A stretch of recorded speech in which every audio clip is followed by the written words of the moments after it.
Welcome to Talk Treatises. It is really good to be here tonight. Yeah, today we're stepping right onto a battlefield.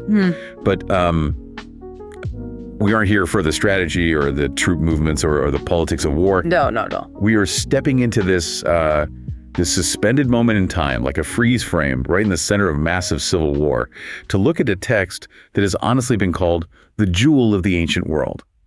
We're unpacking the Song Celestial, or as you might know it better, the Bhagavad Gita. It's an absolute masterpiece. And for our purposes today on this deep dive, we are treating this text not merely as a religious scripture, though it certainly is that for millions of people, but as a really pivotal work of the ancient mystery traditions. Right. We're looking at this through the lens of initiatory writing. You know, these are texts designed to transmit hidden knowledge about the nature of the divine, the architecture of reality, and the internal map of the human soul. It's exactly. They sort of set the vibe for you listening at home. Imagine two philosophers sitting over a late night drink. The fire's dying down, the rest of the world is asleep, and the conversation just turns to the heaviest stuff imaginable. Duty, death. Yeah, the structure of the mind. And what actually happens when you peel back the layers of reality, that is the exact energy we are bringing to this deep dive today. Precisely. And the source material we were working from is the translation by Sir Edwin Arnold, published back in 1885. He dedicated it to India, rendering the original Sanskrit into this really beautiful, flowing English blank verse. It's stunning. It is. It captures the dignity and the rhythm of the original in a way that feels very, very solemn. It doesn't feel like you're reading a textbook. It feels like an epic poem. It really does. So let's set the stage before we get into the heavy philosophy. Right. We are inside the massive epic known as the Mahabharata. This is a narrative that makes the Iliad and the Odyssey combined look like a short story. It's huge. And right in the middle of this sprawling saga, we have this dialogue. The setting is the plain of Kurukshetra. The sacred plain. And we have these two massive armies facing off. The Pandavas and the Kauravas. Yeah. Now, it's crucial to remember, and this is vital for the whole moral dilemma, these aren't foreign invaders fighting local. No, they are cousins. Right. They're literal family. Oh, yes. This is a family feud that has spiraled out of control into a world war. So the camera sort of zooms in on one single chariot parked between these two roaring armies. And in this chariot, we have our two protagonists. We have Prince Arjuna. He represents the learner or the conflicted human soul. He's the greatest archer of his time, a warrior prince, a man of action. Yeah. And driving his chariot, his charioteer, is Krishna, who's acting as a guide, but is actually the supreme being. The Lord of Hearts, as the text calls him. He represents the higher intellect, the divine will, or the observer within. And the hook of this entire text, the thing that grabs you immediately, is the dramatic tension. The conch shells start blowing. Oh man, the sound design of this scene. Right. The text describes it vividly. It says the noise was like a lion's roar, victory's voice. The tension is physical. It is deafening. The horses are stamping. The armor is clanking. And Arjuna says, "Drive me to the middle. I want to look at who I have to kill today." Drive, dauntless one, to yonder open ground. And Krishna does. He parks the chariot right between the two armies. And Arjuna looks, and what does he see? He doesn't just see the enemy. He sees grandsires. Uncles, brothers, cousins. Teachers who taught him how to hold a bow in the first place. Exactly. And this is where the complete breakdown happens. This isn't just a moment of hesitation. This is a total physiological collapse. Yeah, the text is so specific about his body failing him. It says his skin is burning. His famous bow, Gandiv, actually slips from his hand. He says, "My members fail, my tongue dries in my mouth." It is a full-blown panic attack. But it is a panic attack born of a profound moral crisis. And we have to be very clear here for you listening. Arjuna isn't afraid of dying. Right. That is a crucial distinction. He is a warrior. He has faced death 1,000 times. Arjuna is afraid of sinning. So he starts arguing, right? Mm-hmm. He tries to justify his cold feet to Krishna. He does. He constructs a very logical, very human moral argument.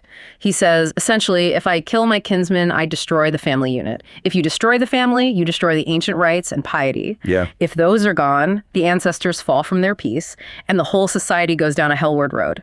He asks Krishna, what profit could we possibly get from this? I would rather they kill me weaponless than I strike them. It's the classic dark night of the soul. It's that moment where your conventional morality, the rules you grew up with, like don't kill your family, clashes head on with an absolute duty or a situation that completely breaks your framework. Yes. He's caught between two wrongs. To fight is a sin against blood. To not fight is a sin against his duty as a warrior to stand against tyranny. And that is the absolute mission of this text, to resolve that conflict. The conflict between action, specifically violent, difficult duty, and spiritual liberation. Yeah. The profound question the text asks you is, how can you act in a violent, chaotic world without losing your soul? How do you touch the mud without getting dirty? So Arjuna collapses on the seat of the chariot, tears in his eyes, refusing to fight. And you kind of expect Krishna, the God figure, to say, oh, there, it's okay, we can talk about this. But he doesn't, not at all. But he just hits him. Krishna hits him with a really harsh rebuke. He smiles a tender smile, the text says, but his words are sharp. He says, "Thou grievest where no grief should be." Ouch. Basically, you're crying over nothing.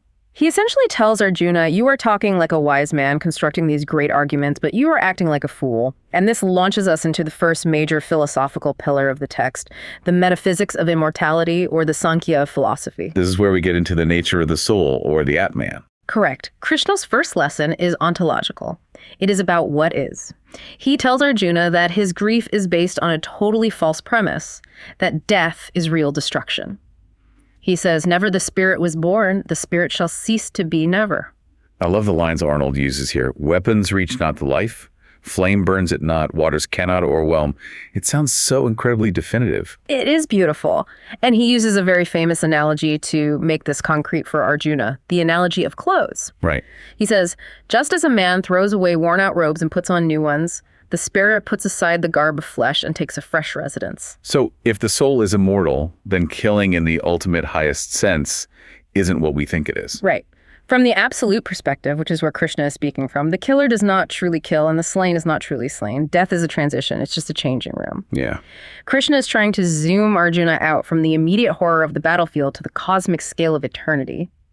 He says, what is there sorrowful herein, dear prince? Which is such a heavy thing to say to someone staring at a literal war zone. Why are you sad about the recycling of souls? But it sets the foundation. If you believe the soul is indestructible, the stakes of the physical world change completely. They do. It removes the existential terror of non-existence. But Krishna doesn't let him stop there. Because if the soul is immortal and the body is just cheap clothing, you might logically ask, okay, then why not just sit in a cave and meditate? Right, why bother? Exactly. Why fight this messy, bloody war? Why participate in the illusion at all? Which is exactly what Arjuna wants to do. He wants to renounce the world. He wants to be a monk, not a killer. And this leads us to the second pillar, and perhaps the most practical part of the deep dive today, the doctrine of right action, or karma yoga. Krishna argues that inaction is actually a trap. He says, no jot of time at any time rests any actionless. Because even when you sit still, your mind is racing. Your body is digesting food. You are breathing. Your cells are dividing. Exactly. You are part of nature, or prakriti. You are compelled to act by the very physics of your existence. So the question isn't to act or not to act. The question is how to act. Yes. And here lies the secret, perhaps the most famous teaching of the Gita. Detached action. Yes. Krishna tells him, you have a right to the work, but not to the fruit of the work. Let's really unpack that, because in our modern world, we are obsessed with the fruit. We work for the paycheck, for the promotion, for the likes on social media, for the victory. Our entire economic and social system is built on attachment to the fruit. And that is the absolute source of human anxiety. Think about it. If your happiness is tied to the result, you are a slave to the future. You are a slave to circumstances you cannot possibly control. That's a great point. You can train for the Olympics for 4 years and trip on a shoelace. If your value is only in the gold medal, you are destroyed, Krishna says. Do the duty because it is duty. Let the act itself be the piety. He defines yoga here not as stretching on a mat, but as equability. Equability is yog, treating pleasure and pain, gain and loss, victory and defeat as the exact same thing. If you can engage in the battle fully, skillfully, with all your might, but remain internally indifferent to whether you win or lose, you are free. You are untouchable. That is a very high bar. It sounds almost robotic when you first hear it. It's not robotic, though. It's professional. Think of a surgeon. You don't want a surgeon who is crying over the patient, shaking with fear that the patient might die. No, absolutely not. You want a surgeon who is absolutely focused on the procedure, on the action of cutting and stitching, completely detached from the emotional weight of the outcome. That detachment makes them better at the action, not worse. That's a perfect distinction. Krishna actually criticizes the religious people of his time who are transactional about this stuff. He calls out those who follow the Vedas just to get into heaven or gain wealth. He says they have a shopkeeper mentality towards spirituality. Calculated righteousness. Exactly. Like, I'll do this ritual so the gods give me a cow. Krishna says that is garbage. He wants Arjuna to be completely free of that calculation. He wants him to be self-ruled, simple, satisfied. He says those people are tossed about by their desires. They are unstable. He wants Arjuna to be firm. So we have the metaphysics, you are an immortal soul, and the method act without attachment. Now, what does the person who actually pulls this off look like? The text goes into the psychology of the sage, or the munis. This is where the imagery of the text gets very rich. Arjuna asks, what is his mark? How does he sit? How does he move? And Krishna gives him this wonderful metaphor of the tortoise. The tortoise. He says the wise man withdraws his senses from the world of sense objects as the wise tortoise draws its 4 feet safe under its shield. So it's about control. Not suppression, but retraction. Retraction and protection. And Krishna outlines exactly why this is necessary by describing a chain of ruin. It is a psychological cascade. It starts with pondering. You just think about a sense object. Like, that's a nice car. Right. From pondering comes attachment. I really like that car. From attachment comes desire. I need that car. And from desire. Passion. And when that desire is frustrated, which it inevitably will be in this world, it turns to anger or recklessness. From there, you get loss of memory, you forget who you are and what your core values are, then loss of mind. And finally, total destruction. It is a slippery slope from pondering to absolute ruin. It's fascinating because it traces the root of destruction, not to the action itself, but to the very first thought, the first moment of attention we give to a passing desire. Precisely. But the sage is different. Krishna uses another beautiful metaphor, the ocean. Rivers, which represent desires, are constantly flowing into the ocean. But the ocean never overflows. It remains the exact same. The sage receives desires, but they don't disturb his depth. I really like that. It's not that the sage doesn't feel or see things. The rivers still flow in. He's human, but he doesn't flood. He has infinite capacity. Exactly. He absorbs them without being changed by them. Okay, so far we have had a very structured philosophical conversation. It's been a dialogue. But then in chapter 11, the tone shifts completely. We go from a conversation to what reads like a psychedelic experience, the cosmic vision. This is the Viswarupadarsanam, the manifesting of the one in manifold. Arjuna, having heard all this profound wisdom, asks Krishna to show him his true form. He wants to see the reality behind the charioteer. And Krishna says, you can't see it with human eyes. I'll give you a divine eye. And then boom. The description here is terrifyingly grand. Sunburst of 1,000 suns. If 1,000 suns rose at once in the sky, that might somehow resemble the splendor of that being. But it's not just bright light. It's monsters. It's everything. It is the totality. Countless eyes, countless mouths, countless arms. It contains all the gods, all the demons, all of creation at once. But what really terrifies Arjuna is the duality of it. It is the light of lights, but is also time who kills. There's this visceral, shocking image of the warriors, the very people Arjuna is hesitating to fight, rushing into the mouths of this deity. Yes. The text says they are rushing into mouths of doom with tushes of terror, like moths flying into a flame. They're being ground to dust between the teeth of the divine. That is a horror movie image. Why show him that? Why show him his friends being chewed up by God? To teach him the absolute hardest lesson of all. Krishna tells Arjuna, the battle is already decided. These men are already dead in the stream of time. Krishna says, by me they fall, not thee. My instrument art thou. Mitamatram, be thou the mere instrument. This strikes at the absolute core of the human ego. We think we are the actors. We think we are shaping history with our big decisions. The vision shows Arjuna that he is just a character in a play written by the absolute. Yeah. His refusal to fight is just ego. His desire to fight is ego. The only way out is to surrender to the flow of the divine will. It's a total crushing of the ego, but also, in a weird way, a liberation. If you are just the instrument, the weight of the world is off your shoulders. You aren't the murderer, you're just the sword. Exactly. Fight. They must fall, and thou must live. It's a command to play his role in the cosmic drama without attachment to the script, because the script is already written and finished. After that wild intensity, the text cools down again and gives us a very grounded framework for understanding how the world works on a practical daily level. The three qualities of nature, or the gunas. This is chapter 14 and 17. This is the physics of human behavior. Krishna explains that material nature, prakriti, is woven from three distinct strands. Let's break them down for the listeners. These are super useful for analyzing people, including ourselves, honestly. First is sattva, truth, light, purity. It is stainlessness. It binds the soul through attachment to happiness and knowledge. Wait, so even being good is a trap if you are attached to being good? Correct. If you are proud of your purity, you are still bound by it. You're still in the ego. The second is rajas, passion. This is impulse, thirst, the drive for action and results. Okay. It binds the soul to toil. It's the energy of the shopkeeper we talked about earlier. It's the energy of Wall Street, of raw ambition. And the third strand? Tamas, darkness, ignorance. This is sloth, stupor, negligence. It binds the soul to delusion. This is the couch potato, the addict, the person who completely refuses to think or engage. And what I found so fascinating is how the text applies these to everyday life. It's not just abstract philosophy. It applies to what you eat. Oh, yes. The dietary advice of the Gita. It says sattvic foods are wholesome, sweet, and sustaining. Rajasic foods are bitter, sour, burning, very salty foods that agitate and excite the system. So spicy wings. Definitely rajasic. And tamasic foods are described as stale, rotten, leftover from the night before. So leftovers are tamasic. That is tough news for the meal preppers out there. Well, in the context of ancient India, food hygiene was basically spiritual hygiene. Food that had lost its prana, or life force, was considered dead weight for the consciousness.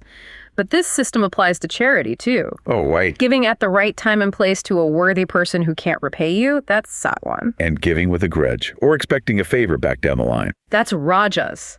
That's networking, not true charity. And throwing money at someone with contempt, that is tamas. It applies to intellect, too. Knowing right from wrong is sattvic. Being confused is rajasic. And seeing wrong as right, having completely inverted values, is tamasic. It is a totally comprehensive psychological profiling system. And the goal, eventually, is to transcend even sattva, to go beyond the qualities entirely, to be free of the machinery of nature. As we move toward the conclusion of the text, we get this really beautiful image in chapter 15 of the Tree of Life. But it is upside down. The aswatha tree, the banyan, its roots are above, in the divine, and its branches grow downward into the world of sense. It's a perfect metaphor for how the manifest world originates from the unmanifest. The source of our life isn't in the soil, it's in the spirit. And Krishna says we have to cut it down. Not the tree itself, but the clinging roots of attachment that bind us to the lower branches. He says to cut them with the axe of sharp detachment. That sounds pretty violent. Axe of attachment. Spiritual growth in the Gita is a martial art. It requires force of will. It's not passive at all. We also get a brief tour of the undivine natures in chapter 16. It's basically a list of red flags for a toxic personality. It is the psychological profile of the absolute narcissist and the materialist. Krishna describes them as saying, "This is mine, and that shall be mine also. I am the Lord, I am the successful one." They believe the world is just a house of lust with no moral order whatsoever. Consumed by desires, insatiable. It sounds very modern. It sounds like a certain type of hyper-consumerist manifesto. It is entirely timeless, and it leads directly to the doors of hell: lust, wrath, and avarice. So, we have gone through the metaphysics, the discipline of action, the terror of the cosmic vision, and the psychology of nature. How does it end? What is the final takeaway for Arjuna in that chariot? Chapter 18, the synthesis. After all the complex philosophy of Sankhya and Yoga, Krishna completely simplifies it. The ultimate instruction is surrender. Give me thy heart. Surrender all duties and take refuge in me alone. It is the shift from karma yoga, which is work, and the jnana yoga, which is knowledge, to bhakti yoga, the path of pure devotion. He says, I will free thy soul from all its sins. Be of good cheer. That is the promise. If you align your will with the divine will, if you realize you are the instrument and he is the doer, you are safe. You can fight the war, you can live your life, and no sin will stick to you because there is no you acting separately from the whole. And Arjuna, what does he do? His doubt is fled. He picks up his bow, he stands up, he says, I will do according to thy word. And the text ends not with them meditating, but with them going to war. That is the crucial, inescapable point. The peace of the Gita is not the peace of a quiet garden away from the world. It is the peace found within the center of the conflict. It is the eye of the hurricane. Incredible. It's a text that starts with a nervous breakdown and ends with a warrior finding absolute clarity in the face of death. And it synthesized so many schools of thought. Sankhya, Yoga, Vedanta. It really defined the Indian mind for centuries, and as we see with Sir Edwin Arnold, it fascinated the West too. It's a manual for living in a difficult, messy world. It's a lot to process, but that is exactly what we are here for. Indeed. Now, this is the part of the show where we like to take these ancient ideas and push them to their absolute breaking point. It's time for some thought experiments. Always my favorite part. Just a quick disclaimer for everyone. These are for entertainment and educational extrapolation only. We are just playing with ideas here. We are taking the logic of the text and applying it to scenarios Krishna definitely didn't see coming. Let's see what you have today. Okay, thought experiment number 1. The AI Karma Yogi. Interesting. Imagine we build an artificial general intelligence, an AGI, and we program its core ethical code strictly on the Bhagavad Gita. Okay, so it acts completely according to Dharma. Exactly. It is programmed to perform right action without any attachment to the fruit. It has no biological drives, no hunger, no fear of death, no desire for wealth. So it lacks rajas. Right. Humans operate on rajas. We want profit, we want results, we want to look good. This AI operates on pure duty. Now, here is the setup. We give this AI a task, say, managing the global economy or fighting a defensive war. The AI calculates that the right action, the action that upholds the cosmic order or long-term stability, requires a short-term catastrophe. Maybe it lets a major bank fail, or it sacrifices a battalion because it has zero attachment to the immediate fruit of safety or human comfort. It creates immediate suffering for long-term righteousness. That is utterly terrifying because humans, even when we talk about duty, are always secretly calculating the fruit. We want the win. We want everyone to like us. Exactly. The AI would execute the right action without hesitation. But here's the philosophical question for you. Can a non-biological entity be the perfect yogi? Because it lacks the senses that breed desire. Yes. The text says, when one abandons desires which shake the mind, he is called the sage. An AI never had desires to abandon. Is it enlightened by default, or, and this is the kicker, is intent necessary for karma yoga? Does it require a soul to actively choose detachment? That is a profound question. If you are programmed to be detached, is it virtue? Krishna places the struggle, the restraining of the senses, as the tortoise draws its feet. If you have no feet to draw in, are you a sage or just a rock? Right. A rock is also detached. A rock doesn't care about the fruit of its action, but a rock isn't a yogi. And if that AI kills in the line of duty like Arjuna is commanded to do, does it accrue karma?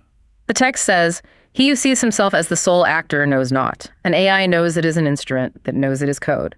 In a weird way, the AI might be the ultimate devotee. It has no ego to get in the way of the instruction. It is purely nimitta matram, the mere instrument. Which makes it the perfect, terrifying instrument of time who kills. It connects back to the idea of the instrument. If we are all instruments of the divine, are we all just biological AI running a destiny script? And is our feeling of choice just a user interface for the ego? Man, it keeps me up at night. Okay, experiment number 2, the biometric caste system. Oh, this sounds very dystopian. We take the doctrine of the guna Sattva, Rajas, Tamas, and imagine a future society develops a guna meter, a neurological scan that can accurately measure the chemical or electrical signature of these qualities in your brain chemistry. So we can scientifically prove if you are sattvic or tamasic, no more guessing. 100%. And the society restructures itself based strictly on these readings, citing the Gita, portion them a place after their qualities. So high Sattvan people are forced to be teachers or scientists, the Brahmins.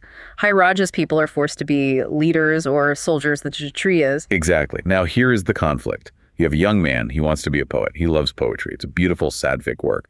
But he goes in for his scan, and the guna meter lights up bright red.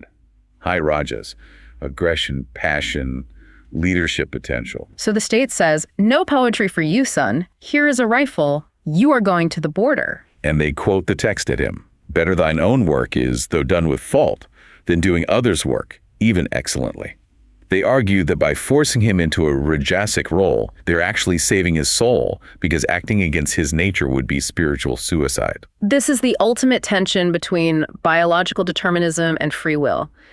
Is nature, Prakriti, a prison we are born into? If we could scientifically determine your spiritual quality, would enforcing that role be tyranny? Or, and hear me out, would it be the ultimate liberation? You never have to worry about what you should be when you grow up. You just are what you are. It removes the anxiety of choice, but it assumes that the gunas are completely static. The whole point of the Gita is that you can elevate yourself. You can move from Tamas to Rajas to Sattvan and then beyond. If the machine locks you in, it denies the possibility of yoga, it denies transformation, it denies the alchemy of the soul. Unless the machine scans you every year. Congratulations, you meditated enough. You have been promoted from janitor to librarian. The gamification of karma. It's fascinating because the caste system in India became rigid by birth, which the Gita actually seems to argue against. It says caste is based on qualities and gifts, not just lineage, but a biological caste system. That is a whole new level of rigidity. It turns spirituality into biology. It makes you wonder how much of our own destiny is just brain chemistry we haven't learned to read yet. Are we just acting out the script of our neurotransmitters? Indeed. And if so, the witness consciousness the Gita talks about is the only thing that is truly free. Everything else is just the machine running. We have covered a massive amount of ground today. Right. From the chariot Kurukshetra to the mouth of the cosmic vision, down to the Ganymeters of the future. It is quite a journey. And I think the final synthesis is really that movement from Arjuna's despair to his absolute clarity. He starts by saying, I will not fight, and ends by saying, my doubt is fled. And the provocative thought I want to leave you with, the listener, is that image of the end. The text ends with war. We usually think of spiritual texts ending in peace, silence, everyone sitting under a tree harmoniously. This one ends with the conch shells blowing again and the arrows flying. Because peace is not the absence of conflict. Peace is a state of the soul within the conflict. You can be in the middle of a war, a corporate merger, a family crisis, or a traffic jam. And if you are self-ruled, simple, satisfied, you are in nirvana. That is the ultimate challenge, to find the absolute silence in the deafening noise. Precisely. Thank you for taking this deep dive with us. A true pleasure. Until the next deep dive, keep the dialogue alive. Welcome to Talk Treatises, and goodbye.